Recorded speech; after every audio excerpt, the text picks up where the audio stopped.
Hello, friends. Welcome. We are entering a really potent portal right now, all the way through August 12th.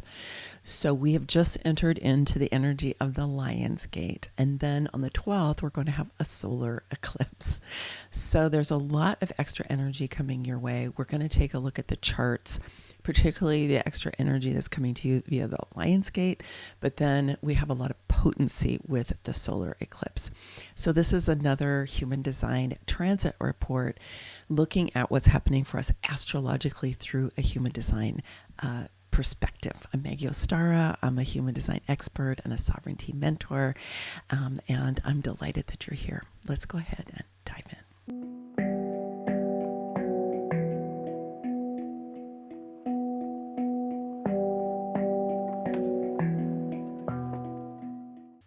So the Lion's Gate is based on an astronomical alignment that happens this time of year.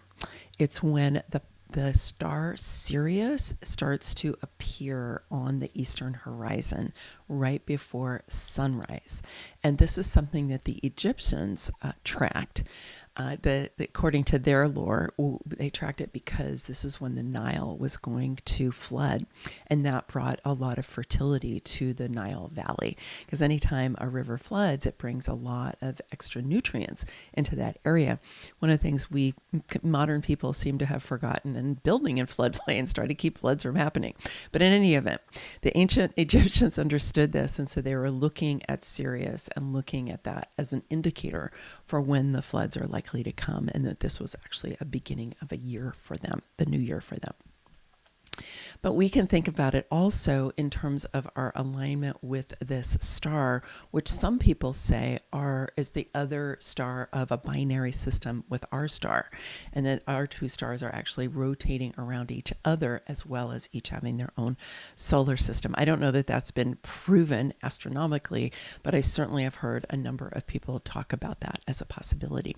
The other thing that I have heard is that ancient Egypt is a Syrian colony. So if you want to expand your mind a little bit more and think about that, the idea that Egypt was really colonized, if you will, or settled by beings from Sirius, and that is part of why ancient Egypt got built the way that it did, and so on. So that's a rabbit hole you can dive down if you want to. It's pretty interesting. But just to say that this is a time where we've got the sun lining up with Sirius, and they're both lining up with Orion's belt.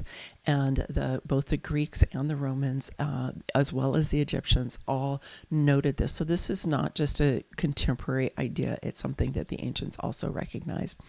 And that it's just supercharged, right? All of these are supercharging each other, because when the different celestial bodies come into alignment, they tend to activate and super energize each other.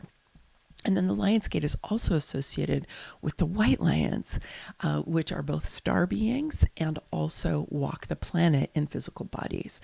And Kelly Kalani, who is a channel for Archangel Raphael and many other beings, she's a wonderful woman, a wonderful channel, a wonderful spiritual teacher, so heartfelt. She's doing a beautiful event for Lion's Gate, and it's really focusing on the white lions who are here in physical form, as well as the star beings that are white lions, and the white lions who are here on the earth are being taken care of and guarded, really, in Tambavake, which is in South Africa.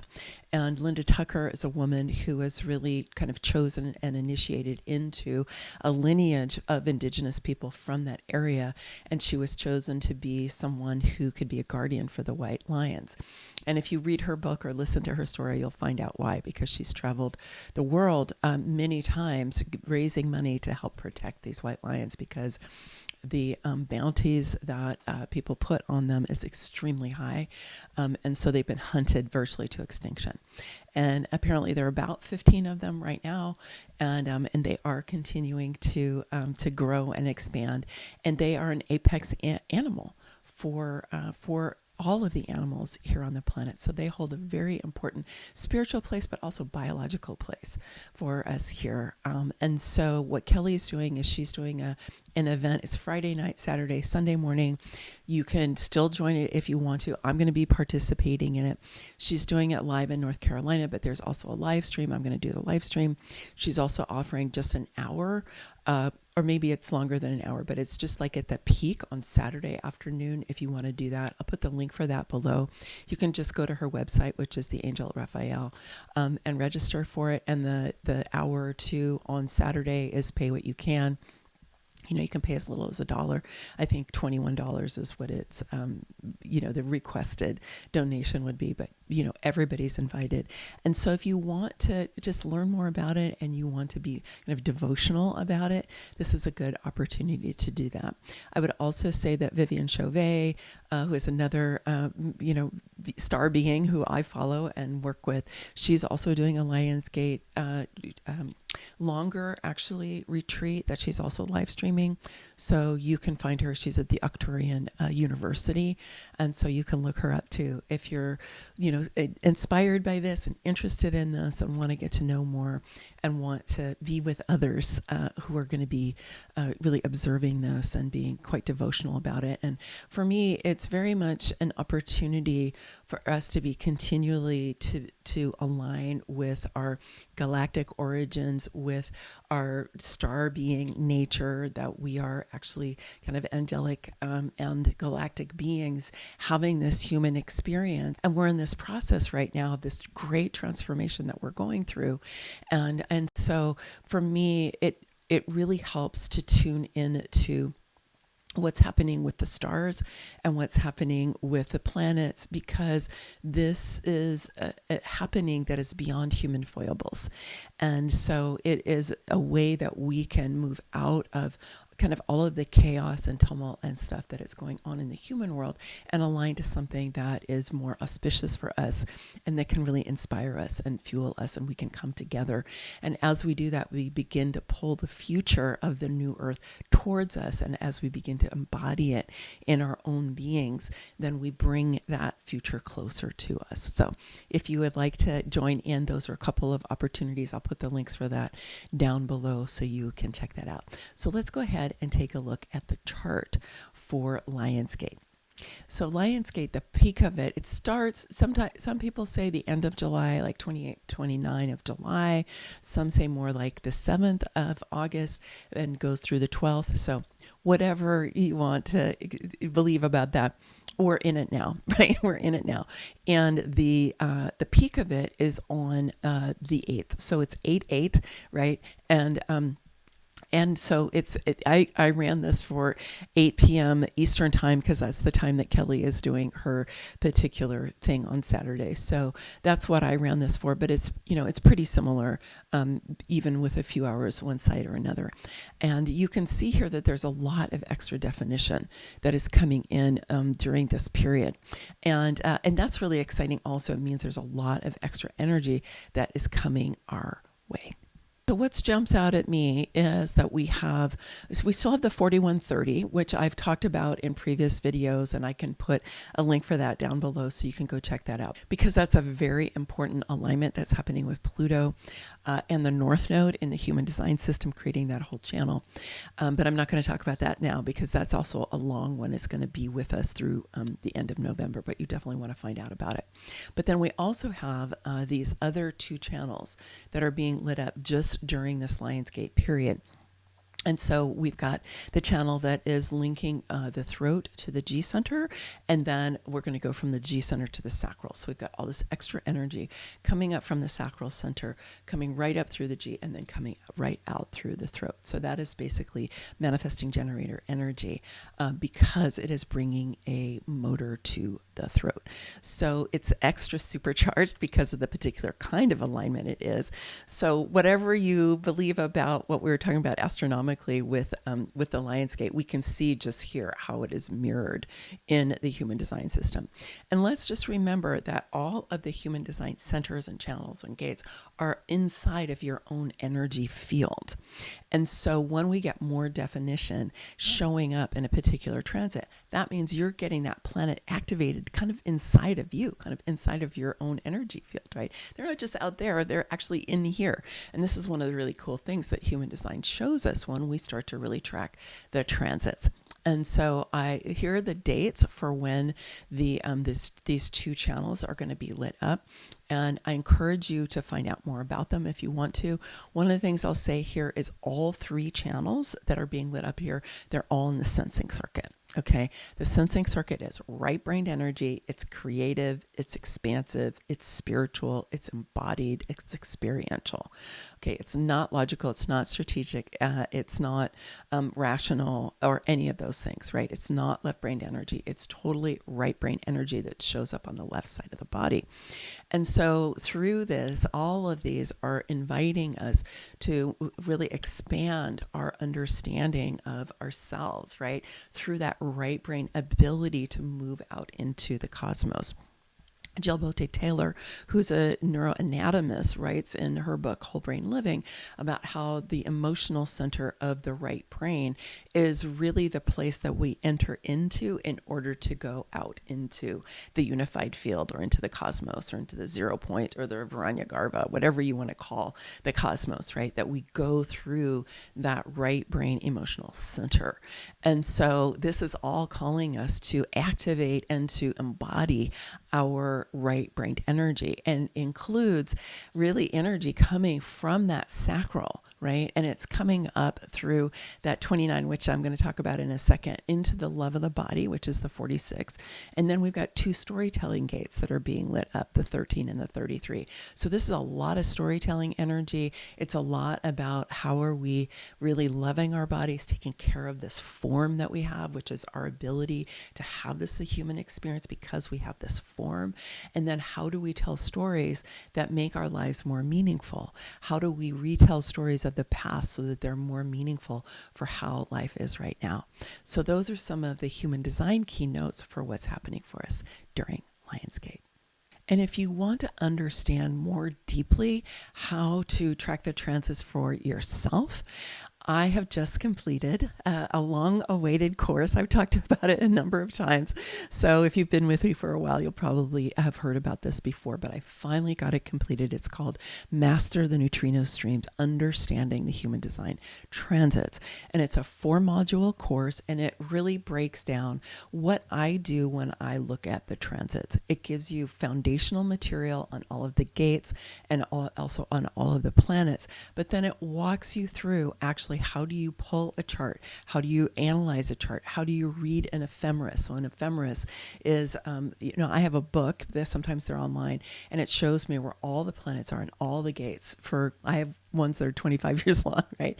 And so how to read those, right? And so you can really empower yourself to know what's going on with the planets, because when you see an alignment like we have with Lionsgate, there's a lot of extra energy that's coming in here. And depending on your own personal chart, this could mean a lot of opportunity for you when you know how to utilize it. And so I want to support you in being able to have your own relationship to the transits, your own relationship to the cosmos. And I do go into a lot of detail in this program. It's a self-study course, but once you get the fundamentals of it, you'll easily be able to just kind of look at a chart and drop in and see what it's going to mean for you. And even though there are like apps that will tell you what the transit brings new definition to you, they don't really tell you what that means or how you're going to utilize it or how long it's going to be there and all of that. So I want to support you if you're interested, right? If you're kind of nerdy like me about the transits, to be able to dive in and really understand what's happening. Because like I said earlier, I think that as our outer world is just more tumultuous and more things are breaking down and there's more conflict than ever, that we need something to really focus on that is very positive for us, right? That is helping us to move forward into the future that we desire, rather than having, grief or outrage or distress about the old world that is dropping away.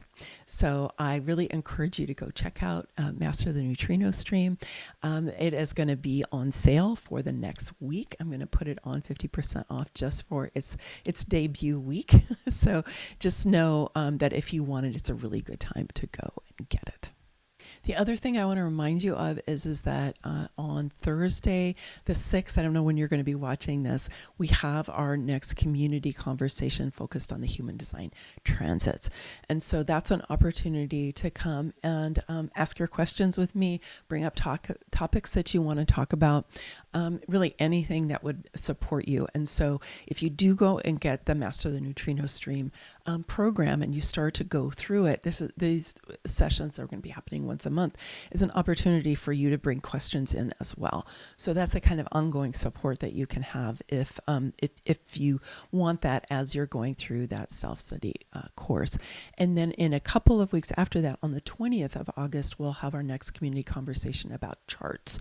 So if you want support for reading your own human design chart or for understanding human design charts yourself in general, if you have questions, that's another opportunity for you to come and chat with me, ask your questions, hear what other people ask, see how I read charts and so on. And so it's just a really fun way for us to get together and, kind of dive into the specifics of these things, because, generally when I do videos and when you really look at books or videos, it's all pretty general, right? And so how do you then apply it to yourself? I really try to help you do that in my videos, but I know it's never the same as when we actually pull out your chart and take a look at it. So those are a couple of things that are happening. I'll put the link for that down below so you can go ahead and register that. There'll be a bunch of links down there this time.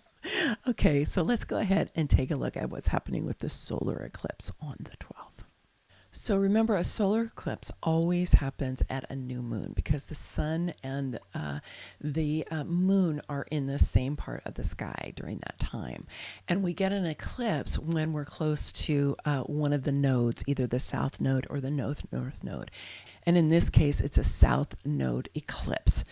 Because remember, the nodes of the moon are where they're not actually celestial bodies. They're places in space where the ecliptic of the Earth, right, the orbit of the Earth going around the sun, crosses over where the orbit of the moon around the Earth, right? And so they cross over. And so that's when the moon goes between the Earth and the sun. And that's why we get a shadow of the moon on the Earth, which is what an eclipse is. So for this eclipse, this is going to be a south node eclipse, and then we have another eclipse in 2 weeks, which will be a lunar eclipse, which is where we get the Earth coming between the sun and the moon, and so the moon darkens because it has the shadow of the Earth on it. So that'll be happening in another couple of weeks because the eclipses always come in pairs. We always have a solar eclipse and a lunar eclipse and we have both the south node and the north node. So that's kind of how all of that works. So the solar eclipse is happening in the gate 4. The gate 4 is right up here. It's at the beginning of the logic circuit or the pattern circuit. And it's known as answers in traditional human design or possibilities in quantum human design. And that really shows us kind of the range of what's possible with this gate. And so remember that the mate of the 4 is the gate 63, and the gate 63 is known as doubt in traditional human design or curiosity. And so the two different names carry over similar qualities, right? And so doubt and answers, right, tend to be contracting. They can be like, I need answers, or I demand answers, or I have answers. We need answers, right? Answers tend to want to codify something. It's kind of contracting. We want to know the answer. Where inquiry is more open, right? We're looking at possibilities. I don't know. I'm curious, right? I'm not in a state of doubt where I need answers. I'm in a state of curiosity where, the world is my oyster. The cosmos is my oyster. So many things are possible. So this is something for you to really look at for yourself during this eclipse. Do you tend to live in a state of possibility, or do you tend to live in a state where you really want answers and you won't be satisfied until you have an answer? Because that tends to be kind of the negative expression of that left brain energy. But let's remember that, inquiry, the scientific method, which lives in the logic circuit, begins with curiosity, right? It begins with possibility. It doesn't begin with answers. We don't know the answers at the beginning. All we know is that we're curious about something and we want to investigate it and we want to work on it and we might want to experiment with it. We might have a hypothesis and then we're going to experiment. We're going to see, was our hypothesis true or not? And then we may change it, right? But we're not necessarily looking for answers so quickly. So I would really encourage you to expand during this time, because after all, this is also, we're in Leo season, and oh my goodness, we've got a whole pileup of different planets that are happening in activations that are happening in Leo as well. And so the whole quality of this time of year, certainly in the northern hemisphere, is very expansive, right? We're at the height of summer in a lot of ways. And Leo is a very expansive energy in general. Leo is very regal. Leo is creative. Leo has a lot of confidence. Leo is, the life of the party, right? And so we want to be able to be expansive there rather than channeling all that really powerful kind of sovereign energy into something that is too contracting. And if we expand our view out a little bit from where the sun and the moon are, we'll see like that south node that I mentioned, right? Which is right next to the sun and the moon on the mandala. And I'll show you a picture of that in a minute, right? Is in the gate 29, which is in the sensing circuit. And it's part of one of those channels that we just had. You can see here that those channels are no longer going because they were only available for about 5 or 6 days because those other planets have moved on. But still, that 29 was part of that one channel that we just had. Then we also have Mercury in the 31 and we have Jupiter in the 33, and those are all in Leo as well. A stellium is what they call it in astrology because you get a little pileup of planets or activations that are all happening in a one sign, and they're close to each other.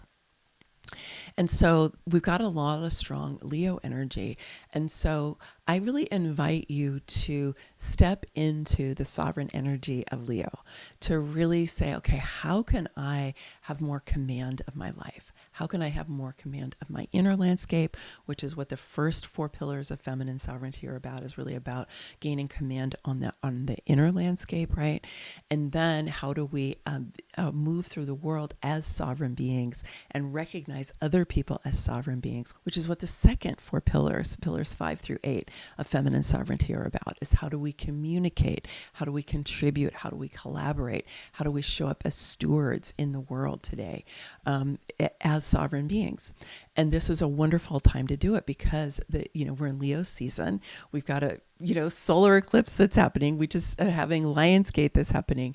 And we also have all of the support from Mercury and from Jupiter as well. And so what are you speaking about, right? How are you speaking as a sovereign being? How can you be communicating and being creative as a sovereign being? What does that really mean for you? I think this is something that we talk about a lot in our Sovereign Sisterhood, is what does sovereignty mean for each of us? How do we express it? How do we explore it? How do we grow it more in ourselves? How do we remember that we're actually really, star beings who are always sovereign, but we're having this human experience that makes us feel like we're limited beings when we're actually really not. We're very, very much unlimited beings the more that we are able to tap into who we are as energetic beings. We start to live more and more as our higher selves. And in this image, it shows you where the mandala is right now. And you can see it's just showing you Leo. And then I also named all of the gates that are in Leo. The 56 straddles Cancer and Leo. So it's one of those ones that has both of those astrological signs as part of it. But then the rest of the ones that are listed here are all in Leo. So you might want to look at your own human design chart and see which of these are defined in your chart and which are open, and to see how that works for you. And just, explore for yourself, how are you actually expressing them, right? And are you expressing them in a way that makes you feel good, that makes you feel confident, that gives you that regal quality? You feel like, you can go out and create in your life the way that you want to? Or are you experiencing them in a way where you feel a little disempowered by it? You're like, I don't really like that energy, or I don't have access to that energy. And this happens for people around Leo energy because sometimes it's like it feels really big and it feels beyond you, right? It's like, I don't know. Like my dad was a Leo, right? I spent a lot of time in my life while I was growing up being like, I don't know, my dad is so big, right? I don't know if I want to be like that. But we all have our inner confidence. We all have our inner Leo. We all have our inner lion, right? And so why not let that part of you come out? And, it's also playful, right? It's fun. It's kind of like a party time, right? And it doesn't mean that you have to go into the excess that Jupiter could be bringing, right? Too much partying, too much drinking, too much, right? Staying up late or whatever, right? It doesn't have to go into the too much, but to also just kind of let yourself let loose and realize that you are actually sovereign in your heart of hearts, right? And when you live in a realm of possibility, then more and more things will come to you that will support you to live as that true regal being that you really are. So if you're curious about the transits and you want to know more, do come to the transit conversation. If you see this video in time, it's happening on the 6th, which is the day I'm releasing it. But it's at noon Pacific time. And like I said, I'll put the link for that down below. And if you want to know more about the transits, you really kind of want to dive in and understand how I read them and be able to do that for yourself. So you're not just getting the moons, which is pretty much what I'm offering here, but you are going to empower yourself to know how to find the transits, or know how to read them and interpret them. Then I really encourage you to go ahead and get the Master Neutrino Stream self-study course, because it's not a super long course. It is rich and it's deep, but it's not super long, and it has a lot of reference materials in it so that you can use them when you're ready for them. And it also has an ability for you to start really simple, right? And to get more and more complex as you feel more confident and you feel more interested in being able to do that. And as I said earlier, I think that when we are not loving what we're seeing happening on the human world, even though there is a lot of great stuff that's going on, but there is a lot of tumult, and there is a lot of confusion, and there is a lot of things that are scary that are happening in the human world. And how do we manage that, right? Well, I encourage you to look upward. Look upward and look within, because as I said earlier, what's going on in the human design transits is also going on inside of your own body, in your own energy field. And so it can help you come to understand yourself a whole lot better in a very different way than you get looking at ordinary reality. All right, my friends, that is my transit report for this solar eclipse and for this Lionsgate. And I will look forward to checking in with you very soon with another video. Much love.